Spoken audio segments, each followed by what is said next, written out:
Select the pipeline you want to integrate with Voiceflow. Click on API. Then we can see everything is provided for us here. Let's over to Voiceflow. We obviously capture user message and save it in a variable. Let's add a API node. It's a post request for the URL. Get it from here.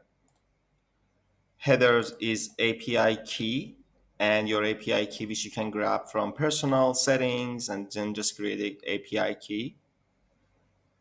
Back to Voiceflow. So headers, API key, your key.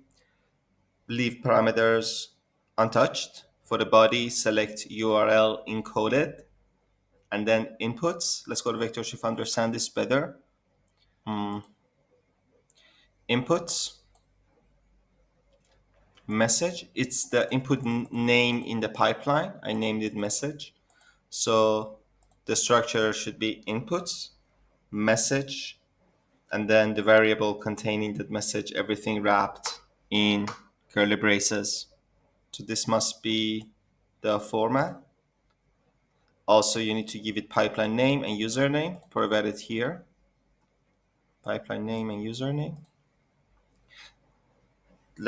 And then for capture response, we have the output name in VectorShift and save it to a variable here in Voiceflow. So VS response is basically, if I go inside this workflow, you can see this is the output field name. And this is our input field name. Accordingly, output field name just goes here, apply to the variable in Voiceflow. And the inputs is input name and then the variable. Let's test this. If I click run test.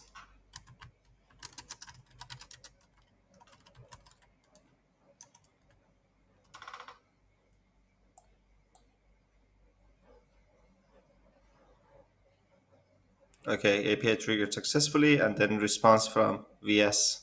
Then you can loop it back to get this ongoing. This is how you connect Voiceflow and VectorShift.